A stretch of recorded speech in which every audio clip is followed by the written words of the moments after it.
Okay, so welcome everyone. I'm Jamie. I'm with Metro Council. I'm so glad all of you guys are here today, and gonna do some quick little housekeepings and then a great introduction with Bernadette. So, uh, welcome to our webinar series, and I want to thank you guys so much for joining us. A couple of things to kind of note. So you are on Zoom webinar, and with Zoom webinar, you're only able to see the presenter. You're not able to see yourself. So don't worry, you are here. You're in the right place. You're just not able to see yourself, but you will be able to communicate through the chat box and through the Q&A.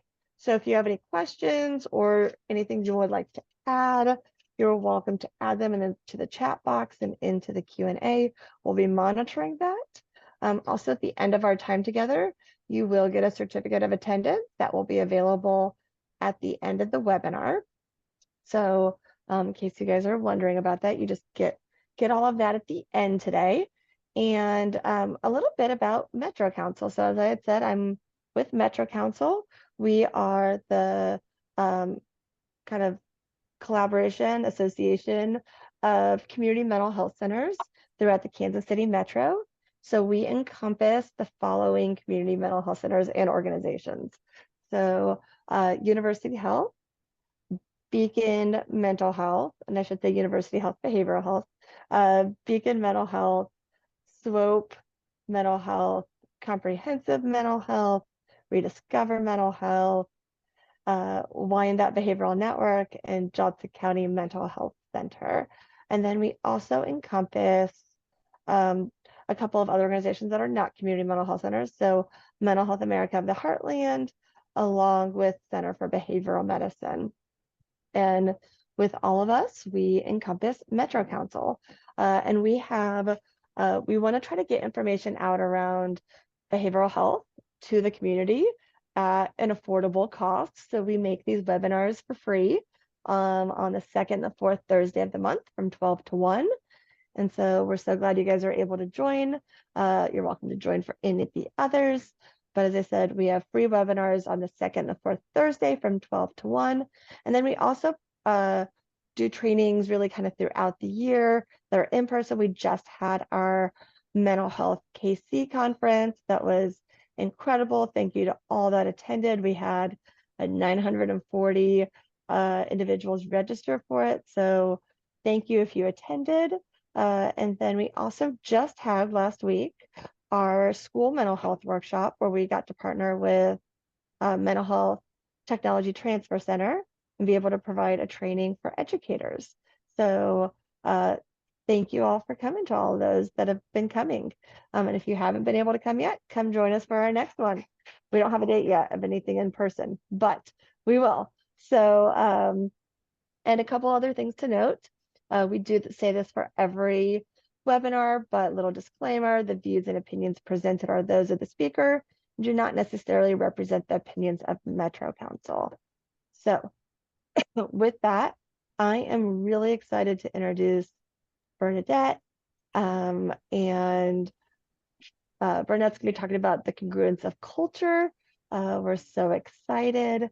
And just giving you a little bit of information about Bernadette. So Bernadette Spooner Thompson is the founder and principal of Context of Culture. LLC is committed to facilitating safe and uncomfortable conversations at the intersection of societal hierarchies and cultural identity within a trauma-informed lens. Her specializations are issues that impact children, women, and racial identity. She is a licensed professional counselor in both Missouri and Kansas, along with being a certified K-12 school counselor in Missouri.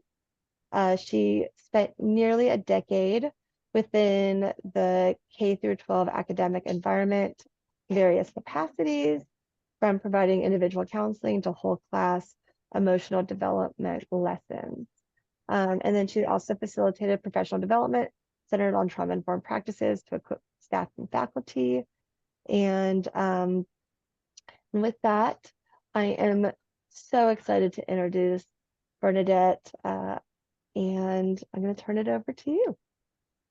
Thank you so much, Jamie. Thank you for having me. And so This will be my first time hosting a faceless webinar. So I'm going to ask you all to grant me grace because I really feed off people's energy. So this is going to be a new experience for me. So just grant me some grace as we navigate this for the first time. And so this is called Congruence of Culture. And thank you all for taking time out of your lunch breaks to attend today. And so, what did I do? Hold on. Okay. And so this is a bit different since there is no speaking involved. But typically, I'll always want to set up parameters on how we protect the space. And that is by promoting empathetic engagement and recognize that there's a difference between discomfort and being unsafe. And sometimes we easily conflate the two. Also, be mindful of your body. Your body will often tell you beforehand if you are having a reaction or if something is triggering or prompting you to something that you may need to pay attention to. So be mindful of your body. And if you need to take a moment for yourself, take a moment for yourself. And also any stories that are shared today, they will all be personal to me. I'm not going to reveal any names or anything, but typically in that space, I do ask that you take the lesson, but leave the story. Okay. And so congruence, defined as I am very much a person-centered therapist, is a state in which a person's ideal self and actual experience are consistent or very similar. And so you will find, and many of you have experienced as you move through different spaces, that you often have to be incongruent at times in order to fit into different situations or navigate yourself through different situations. And so working on trying to be more consistently congruent is an ever-growing, ever-evolving journey. And it is one that all of us have to really take time to be introspective about when we're doing certain things, and also make sure that we're facilitating or fostering spaces that allow for people to show up culturally congruent. Okay, and then culture. Culture varies. It's an accumulation of beliefs, traditions, language, and values of a particular group. Like we all share the culture of Western society. Most of us may share the culture of being from the Midwest. And then there's different cultures as far as being a woman, or being, for my case, being an African American woman, or a Hispanic woman, or being an Indigenous person's male. So everyone, while we all have a broad culture, when you go down, there are different subsects in which we share with smaller groups of people that may not necessarily be broad on a societal basis, but are still very much important and very much large parts of each individual's identity, and shows up in the spaces where they show up because it is very much an inherent part of who they are and how they operate, function in the lens with which they see and interpret things. And so culture is both broad, panoramic, and microscopic at the exact same time. Okay. And so I want to take a moment and speak on intent versus impact, and recognize that regardless of the results, we are responsible for the effects of both. And I will share with you all some differences I have had and examples I've had with both. So intention or purpose is what I was meaning to do. And so many times people have good intentions, or they may not even be, truth be told, they may not even be consciously plugged in, and they may not have no intentions at all. But intentions always land and always result in an impact. And your impact is the direct effect or the impact on the environment or the situation. I was on a webinar a few weeks ago. It was a workforce culture panel. And so on the panel, there were 3 different panelists, and they were speaking about different things you can do to make workforce culture more receptive, more welcoming, make space for people of all different intersections to show up and feel like they had a space and place to be there. And so on the panel, there was a panelist who was an HR specialist, and then there was a vice president of people, and there was an HR consultant. And so there was one gentleman who was an African American gentleman, and so he had he has a doctorate level education. And so towards the end of the call, the panelists asked, well, how did you come about being in this field? And so he spoke to how during his master's program, His thesis was on making workspace more welcoming for people who may not necessarily come in a workspace because they did not feel welcome, may it be physical disability or emotional disability or something that most of us wouldn't take the time to think about, but finding different ways to think of those nuances and those differences to make the environment welcoming for all, not just for those who are physically able, mentally able, and all things of those nature. And then he talked about how he used that work to build his doctorate thesis. I'm sorry, to build his doctorate dissertation. And so that was the basis of his doctorate. And so we're sitting on a Zoom call, much like this, where you can't be seen or you can't be heard. And the panelist, white lady, literally said to him, "Oh, so you picked it up by osmosis." I don't know what her intent was, but the impact was deplorable because it completely dismissed the intentionality, the hard work, and the sacrifice of years of formal education that he had earned in order to sit in the seat that he was sitting in. And in that moment, I was enraged. I was not surprised. And I was also, how could you? And so the things of those natures, we need to recognize that although an intent might have been something different, an impact can be completely different, but we are responsible for both of them. Then we're going to move forward. I'm trying to make sure I give plenty of time for chat. And also the chat is being monitored. So if anyone has a question or a comment, please feel free to insert that during the chat box because that is being monitored. So that way we can have some sort of bi-directional conversation here. So this is a question, we can use the chat feature now. So how can we hold intent and impact in the same space? So I'm going to open my chat box.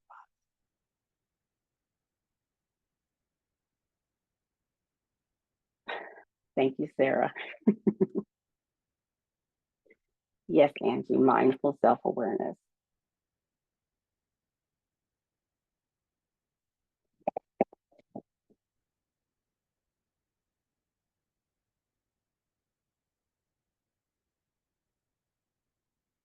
Awareness and education. Yes. Consider impact before speaking up. Thank you, Amanda.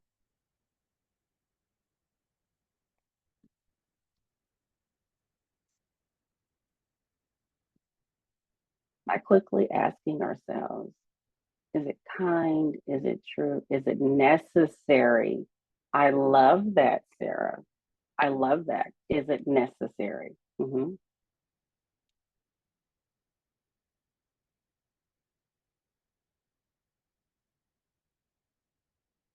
Be open to feedback without fragility. Oh, okay. So Amanda, you have just prompted me into another story. And so my son, I'm Black, my husband's Black, my children are Black. And so his 6th grade year, we went to parent teacher conference. My daughter went there K through 6. I went there K through 6. We're a blended family now. And so it's parent teacher conference. We show up to parent teacher conference, myself, my husband, and his dad. So you have 3 adults who have showed up to parent teacher conference. I'm sorry, having an environment where people feel they can speak up if they feel like someone said something that had a negative impact. Yes, Taylor, I apologize if I pronounced your name wrong. And so you have 3 parents who have showed up to parent teacher conference. And I know from working in schools for years that there are some parents we can't even get on the telephone. You have 3 parents who show up in person to parent teacher conference. Now his sixth grade teacher, she's a white lady, and nothing wrong with that, but she was new to the school.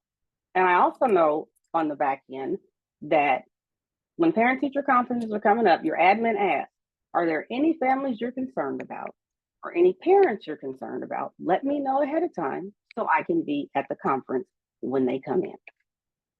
Did that for many years. So we show up. She goes, oh, wait just 1 second, makes a phone call, invites us in. We start having a conversation. The next thing I know, the gym teacher shows up. So I know the gym teacher. I've known her for years. I'm thinking, that's odd. And I'm looking at my husband, he's like, that's odd. And she chimes in, oh, I just wanted to let you know Solomon's doing well in gym. I know he's doing well in gym. His favorite subjects are gym and recess. I know he's doing well in gym. But she sits through the duration of the conference. And that didn't sit well with me, nor did it sit well with my husband. And Solomon didn't understand it. And so as soon as I leave, I pick up the phone and I call the vice principal because I've been there for years. I'm an active parent, I'm engaged. I go, hey, Jason, this one of the vice principals, I had the strangest parent teacher conference. Need to talk to you about it. Can you come in tomorrow? I sure can. Send an email to the gym teacher. Hey, that was odd. I've been here for many years. Never seen you come to a parent teacher conference, let alone sit there. Well, she asked me to come in and sit with you because your ex-husband and your husband were there. Surely we're not the only blended family that have showed up to a parent teacher conference. And so I come in and I talk to the assistant principal, and he drops his head because the only difference in my blended family that was before me that had 3 adults and them was the color of our skin. And in that moment, if I hadn't been a long-standing parent, if I hadn't had good relationships with other teachers, if I hadn't had good relationships with other administrators, I could have taken that an entirely different way. And so we have to recognize what our intent is, but what the impact is also going to be. Because I felt completely unwelcome and monitored at a school I had been at and volunteered at for years, because she looked up and saw 2 Black men standing at the door. Not 2 Black fathers invested in their student and here to show support and see if there's anything else you need. And so that is where at those times, yes, implicit bias happens to all of us, but we have a responsibility to catch ourselves because the impact can be long lasting. I will never forget that. Solomon will never forget that. And so that's why we have to understand, we have to hold those 2 things in the same space. And sometimes we have to take a pause. And also sometimes when we talk about our allies, you all have to call each other out. The PE teacher should have called her out from the jump. And so intent versus impact. So we're going to move on now from harm. I gotta close this up, guys, I'm sorry. Harm versus hurt. Harm, and these are all how I have conceptualized these. So this is not any scientific research. This is not published in any journals. This is how I have conceptualized them and found that it has been easier to digest for people and for people to integrate in their lives. So harm is when you know no better or meant no ill intent, harm can still happen. And I'll give you an example of that in a second. And hurt is when you choose not to do any better. Now, when you go to harm, again, another story, a great friend of mine who hadn't seen, my kids are grown up now, who hadn't seen Solomon in quite some time. And she sent me a text, hey, he didn't recognize me, this, that, man, he's grown, he looks like he's a grown man. No, he's not. He's 16, far from a grown man. And she didn't recognize in that moment how that would hit me.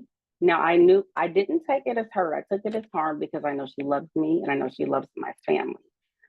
But what I said to her was, he is far from being a grown man.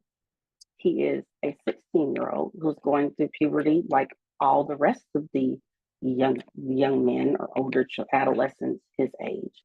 I said, but what happens is that Black and brown children are often adultified, and it is reasoned or rationalized that they are grown or more mature beyond their years and are often treated harsher and unkinder because of that.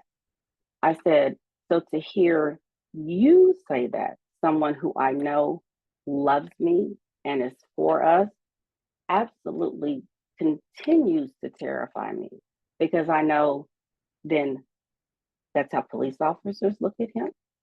That's how other people within society look at him.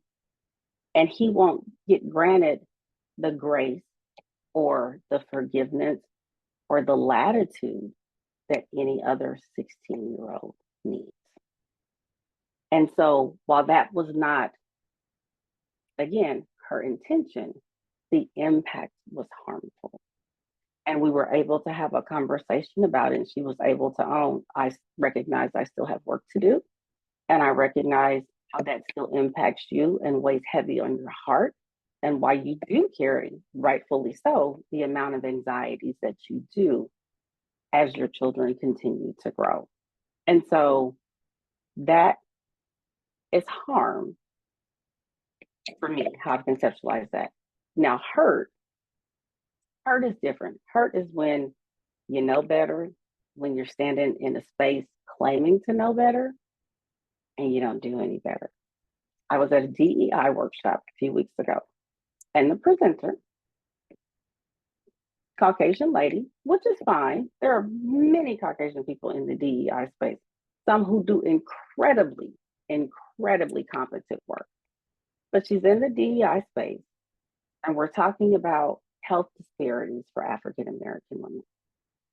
And as many of you who are from the KC metro area know, not too long ago, the Chiefs cheerleader lost her life from a health disparity that happens far too often to African American women.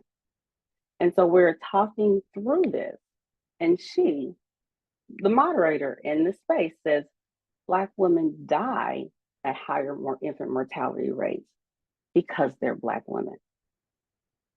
Now you're standing in a room at a DEI conference with 75% Black women, and you make a statement of that magnitude. Now I am waiting for someone other than me to interject or to say something, because you cannot leave a statement like that lingering in the air, because it puts the onus on our loss of life on us. And so I said to her, after no one said anything, I said, the reason why Black women die at higher mortality rates than any other culture is due to the nature of the white supremacist medical model that we have, and the lack of dignity, respect, and care that we are shown. That is why Black women have the highest mortality rate in the United States.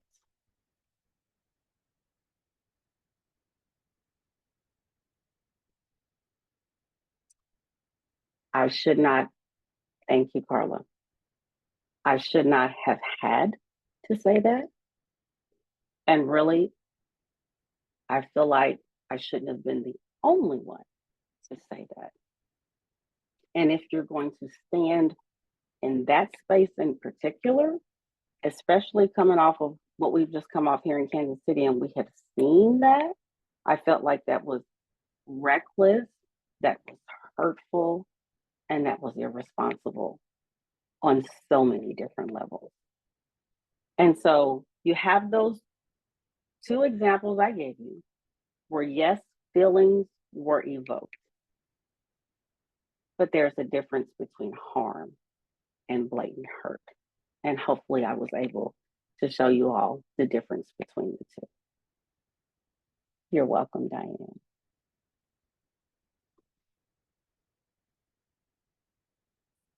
So now I ask you all, what are ways that one can reconcile from hurt and or harm?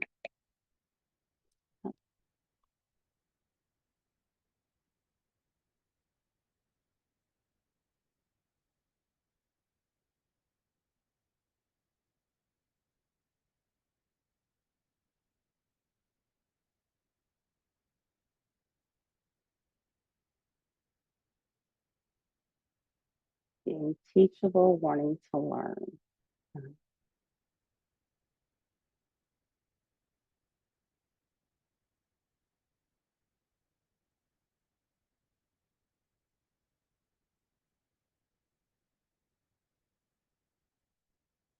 Acknowledging mistakes and doing better. Efforts to repair, express the hurt in order to heal. Yes.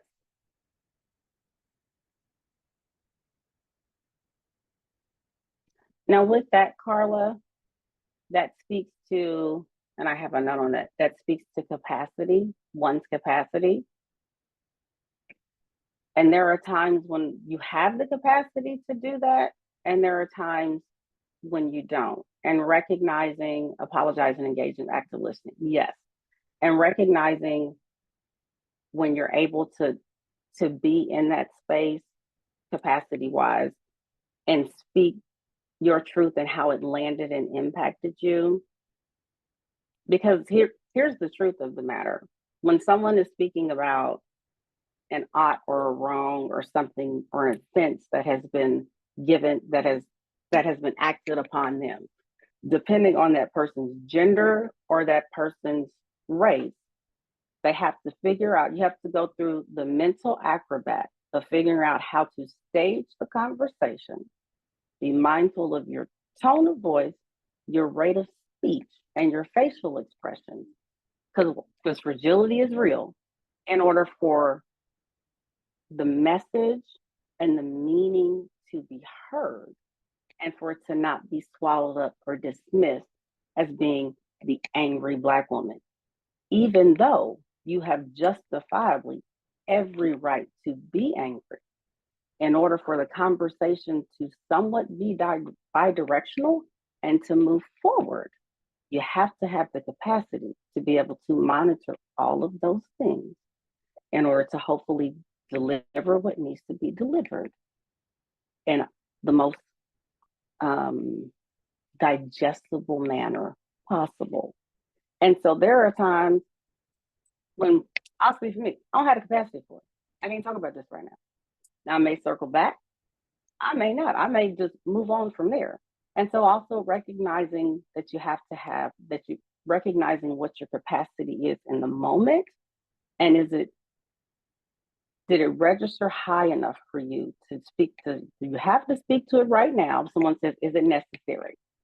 Or is it something where you can wait and take better care of yourself and then go back to it? Diane, having specific topic of reconcile and education in some of the faith-based institutes that could have a different angle and impact. Ah, there you go. Thank you, Diane. Thank you. Yes, Carla said, yes, this is where one has to make a decision to work towards reconciliation. Yes, but you also have to make a decision, is reconciliation what you're after? Because reconciliation is not a mandate or a requirement. And so you do have a right to not reconcile as well.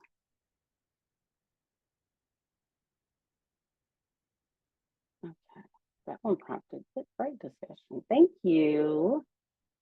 I'm missing one. Absolutely.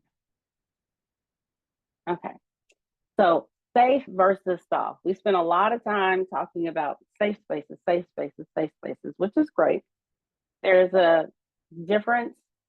For one, we have a right to both safe and soft, and I'll explain what the differences are. So safe is when you are affirmed for being your unaltered self. And I said unaltered and not authentic because I believe those are two different things. I am my authentic self wherever I go. My disposition does not change a lot. Now, how I express my disposition does, but I am my authentic self wherever I go. And so recognizing that there's a difference between authentic and unaltered, and showing up in those particular spaces that allow for that type of freedom and latitude is something we also have to be conscious of. I was raised in a beauty shop. My mother was a hairdresser for 30 years. So every Saturday morning, I was in a beauty shop with women who looked just like me. And I didn't have to apologize for looking like me, for sounding like me, for moving like me, for singing like me, nothing. It was the safest environment. To this day, the safest environment I have ever had in my life. And so I got to experience that every Saturday. during foundational years. And it is one thing, and speaking that is one thing that really those spaces almost are non-existent now. If you look at how we have moved about, like I went to a beauty shop not too long ago, and everyone was there. Every color was there, every gender was there, the same for the barbershop. And I'm not saying speaking against integration, but there is something to be said about showing up in a space where everyone shares the same collective experience that cannot be replicated anywhere else. And many of those spaces now that used to be foundational within our society and different cultures no longer exist. And so people are going to have to find different ways to create safety for themselves and recognize that they have a right to safety, and that what is safe for one person isn't necessarily safe for another, and recognizing that safe comes in different levels. Now, I spent many years in school.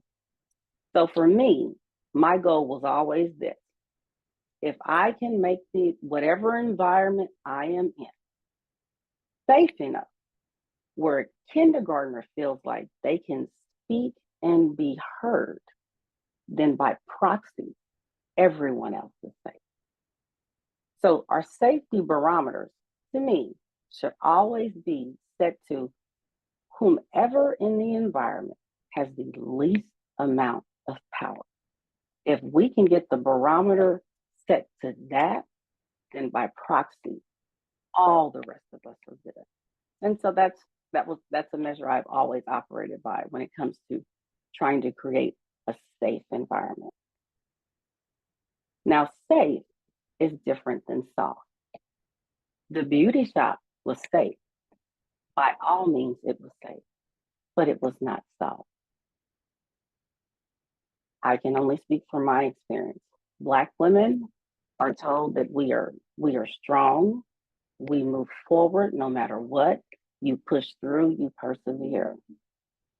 You still need to have spaces in your life where you can take your broken self and find acceptance.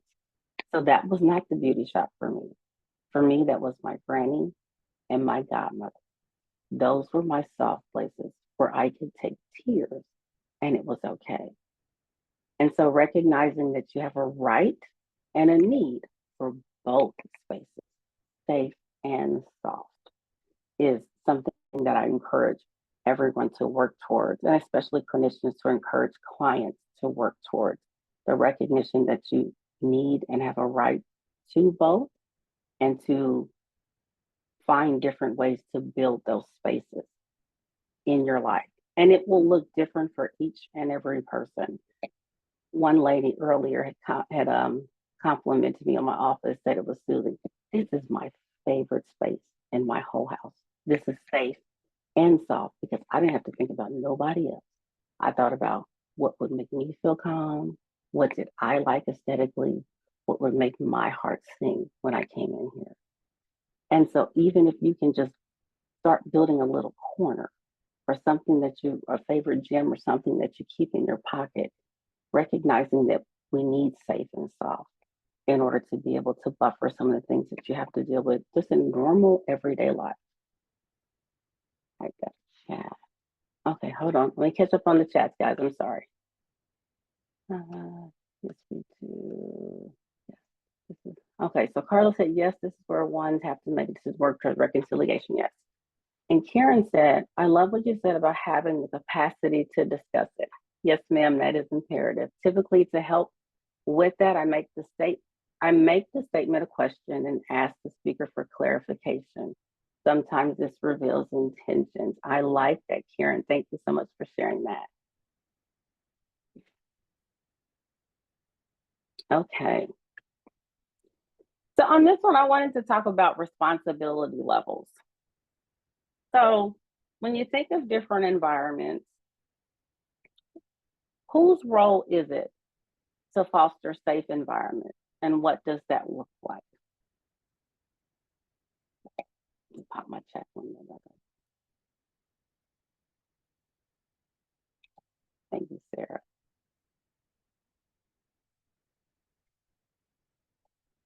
So when you think about different environments, you think about work, you think about home, you think about maybe if you attend church or if you're in a club, whose role is it to foster a safe environment? And what does that look like? Sam said everyone advocating, educating, and holding others accountable. Okay.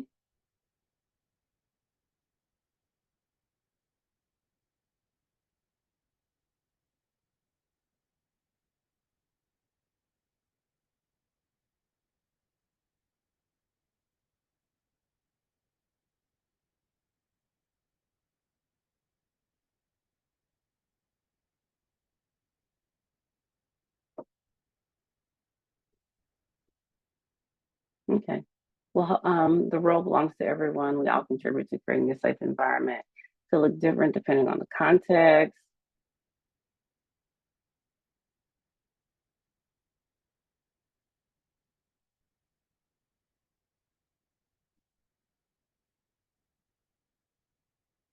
Okay.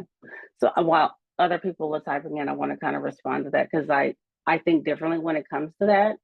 Um, for me, the role to foster a safe environment is whomever is the dominant force in the room. Like, is the CEO's responsibility to foster a safe environment in an organization? Is the parent's responsibility to foster a safe environment in the home?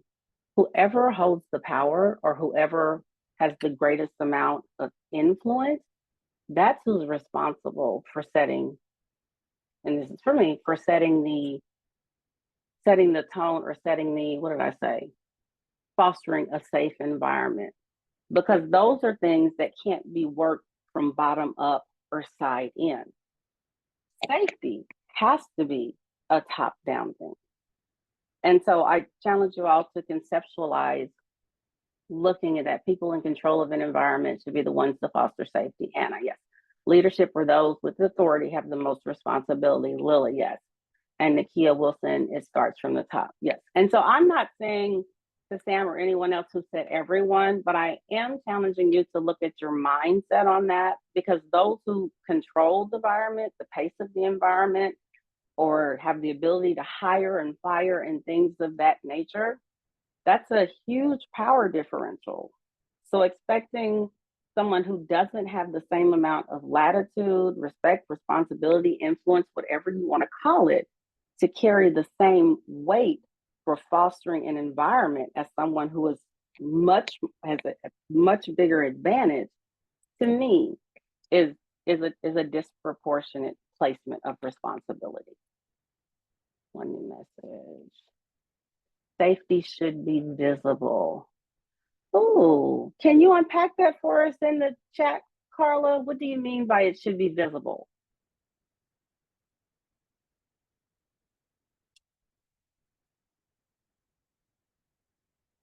You're welcome, Jennifer.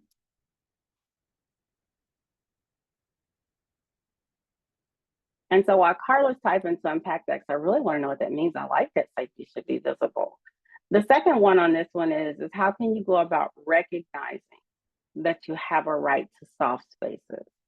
And this, I think, is a unilateral question. I think there are many of us who live just in our Western society who don't even have Carla, any understanding. you are free to talk if you care to, rather than Oh, thank typing. you. Thank you. I think you've got yourself muted. I think I freed you up to talk, Carla. Oh, yeah. Okay. Okay, There you thank go.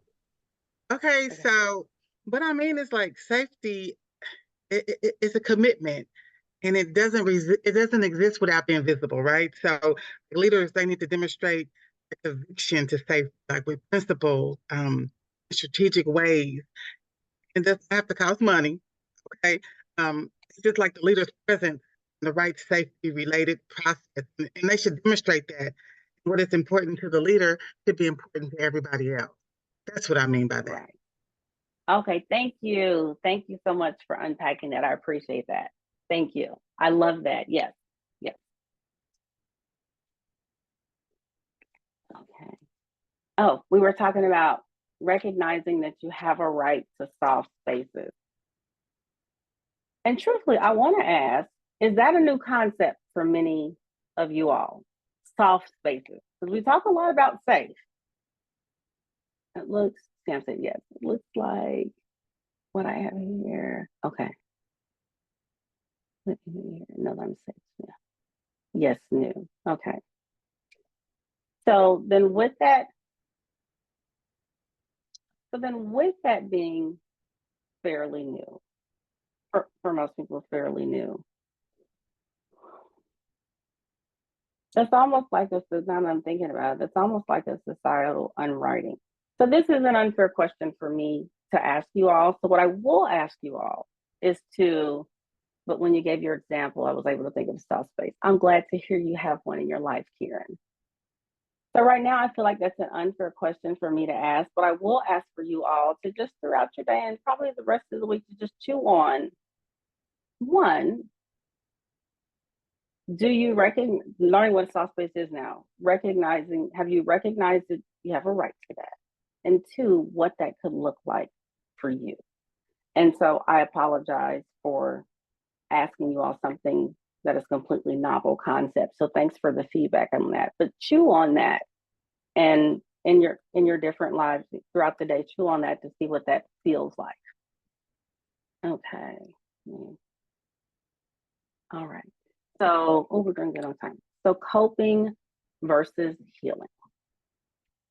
So coping happens, and when our amygdala kicks in and cortisol stress response, and we're doing what we need to do to make it through the moment. Your jaws are clenched and your shoulders are tense. So you're doing what you're doing to make it through the moment. Coping is instinctual. And so there are some things that we do to cope that are maladaptive. We all know the maladaptive. And then there's some adaptive coping.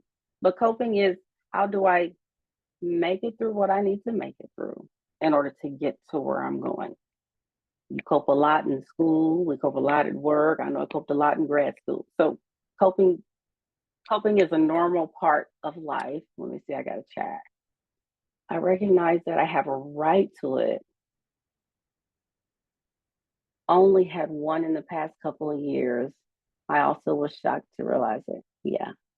We don't talk about soft spaces at all. And no, we don't. And there's a difference and a need for both. Yes. So that is coping, are instinctual responses to things that are often happening in the moment. And sometimes that moment can be a moment, or sometimes that moment can be a passage of time, whatever it is that you need to be able to get through. Coping, though, is different than healing. Healing requires distance from the situation or circumstances, and healing is intentional work. So that goes from our frontal cortex down. And so you got to be able to get some distance sometimes, some perspective, to be able to turn around and do the intentional work of healing. And so there are many times, and probably people we have worked with throughout the course of our careers, for those of us who work and live with people, where you have just coped from situation to situation, from crisis to crisis. You have coped and managed to make it through, thinking that you are healed when you've just coped, but haven't made that turn to look backwards and do the top-down processing in order to be able to heal. And so recognizing that there is a difference between the two, there is a need for both of them. Coping is instinctual, healing is intentional, but one doesn't necessarily correlate to the other. You can cope your entire existence and never heal from anything. And I'm sure you all know people like that in your lives and just hadn't looked at it in that context. So we have adaptive coping. And for adaptive coping, depending on the context of where you're at, and for most of us, work's changed. For those who show up in workspaces or places where instinctual responses tend to happen with the greatest amount of frequency, what are some ways that we can think of to care for ourselves, to promote adaptive coping practices when we're in those situations where we have to instinctually cope? And hopefully that was a clearer than mud question. And when I say, and I'll give you an example. In the school that I was in, I instituted every classroom had a calm down corner. And so in the calm down corner, there was usually a little chair. You had some different sensory things, often a very light essential oil diffuser. If you wanted to put on a sleep mask, and these are for the kiddos, or different things of that nature. And what I always encourage teachers to do during the first few weeks of school is at some point during the day, they themselves utilize the calm down corner. Because what it teaches is that if I can catch myself before it blows up, I can go take a time out and care for me, then I'm able to re-engage in a greater way. And so, radical self-care. And so for me, that's how it was often instituted, as a calm down corner. And so Sarah said, oh no, sorry, radical self-care. I love that, Edna. So that means, to me, and correct me if I'm wrong, to me, radical self-care is proactive self-care. Like meeting your girls at happy hour because they've had a bad day, like that's reactive self-care. But I define radical, yes, yes, intentional. Yes, purposely feeding yourselves good food. Purposely, if facials are your things or massage are your things, purposely exercising and moving your body and breathing. Yes, radical self-care. Angie Smith, mental first aid training. Okay, identify your triggers can help you find better ways to cope with or avoid triggers. Yes. Also practice relaxation exercises. Yes.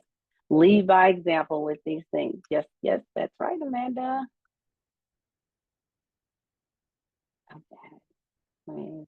Okay. So alliance shift, because we have many, I'm presuming we have many allies, or I don't know who came up with that word, but fellow human beings who just want better life for all. Recognizing one's role. Now, in anything, and I've said this, like it is not marginalized populations' responsibility to end white supremacy. We didn't create it. We don't benefit from it. We don't even have big enough stake in the game to end it. Like that's not our responsibility. It's not women's responsibility to end the patriarchy. Again, we didn't create it. We don't benefit from it. We're not inside members of it. So recognizing one's role and where you're at in the social hierarchy is critically important in how you move about and do different things, and using your privilege responsibly, which means which leads to challenging the status quo when it needs to be challenged. So when I talked about the parent-teacher conference, like if the gym teacher would have just called the teacher out then and been like, that's not the family. They're a wonderful family. I'm not coming over there. So whatever you got going on, you need to calm it down because that's not that family. Or if one of the dominant cultures in the workshop would have said that was a false or incorrect statement to make about why Black women die early. Like recognizing your role and using your privilege responsibly to challenge the status quo. And then educating yourself independently.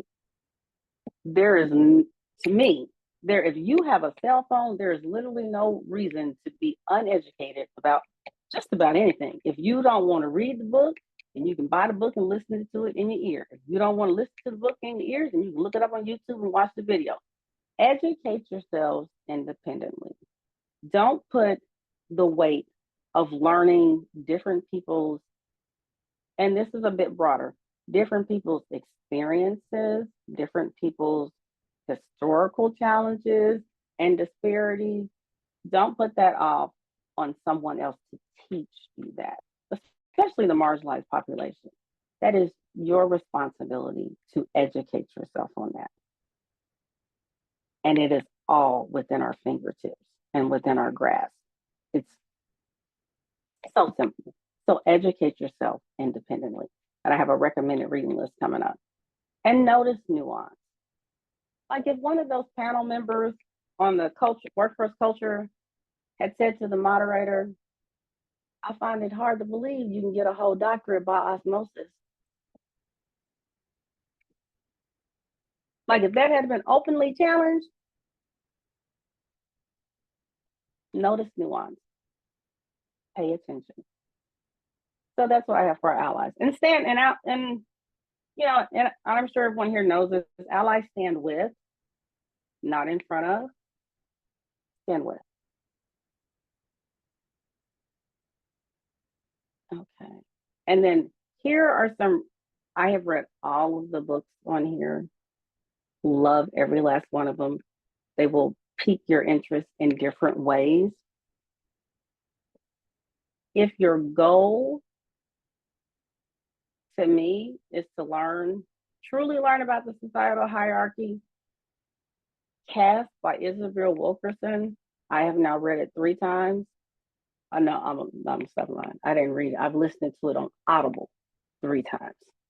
Caste by Isabel Wilkerson, unbelievable.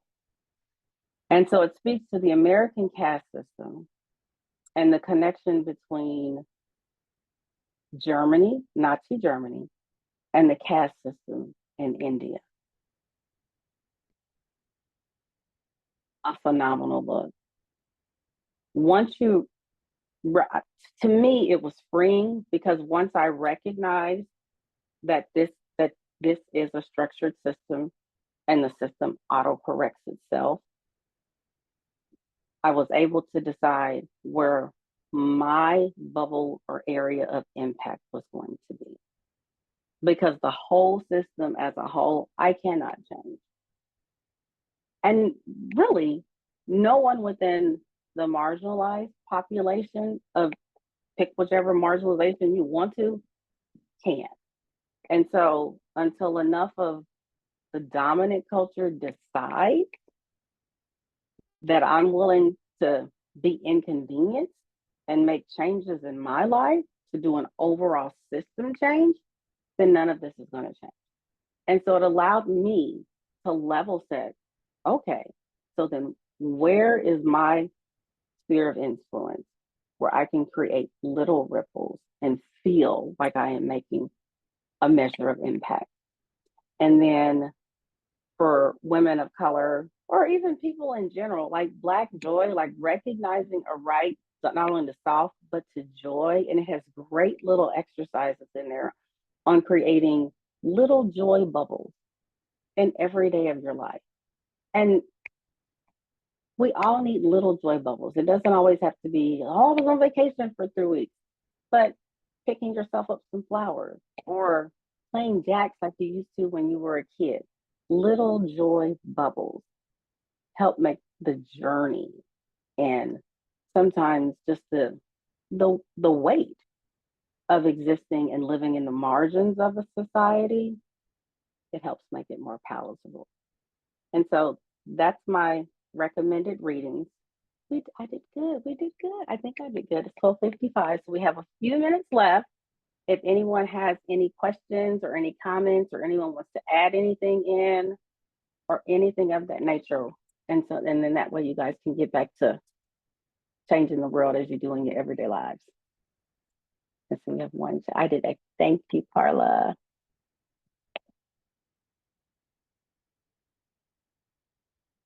I just put the certificate of attendance information in the chat box for everybody.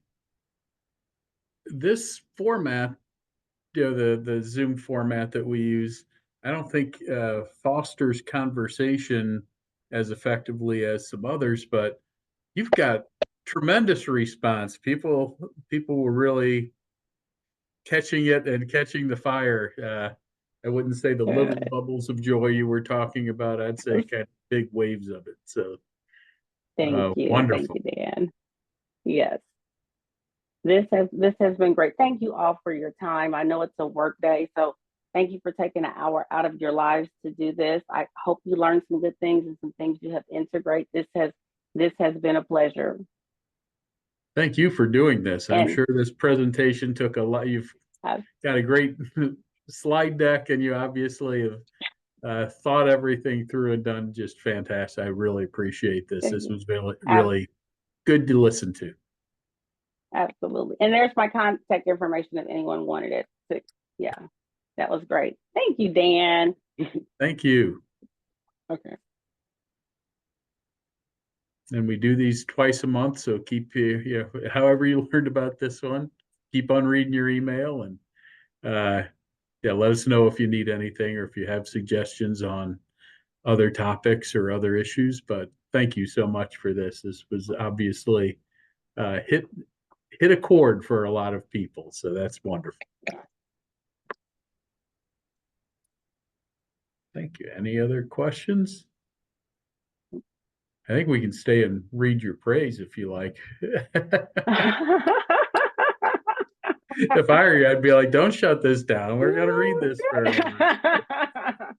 Let's see, how can we give this webinar to other people? Oh, somebody asked for the link to Yes. the webinar. Yes, I'm sorry. I forgot to mention that. Yes, we have it. We will have this posted on our website. It'll take a few days probably, but it's at the website for getting your certificate of attendance. You can go there, and that will get you right to the this one and other of our presentations in the past. So there's a lot of good material in there. So thank you. And thank you for participating, everybody. And thank you for the presentation. I feel like that was a lunch well spent. So thank you. There we go. Thank you. Go ahead.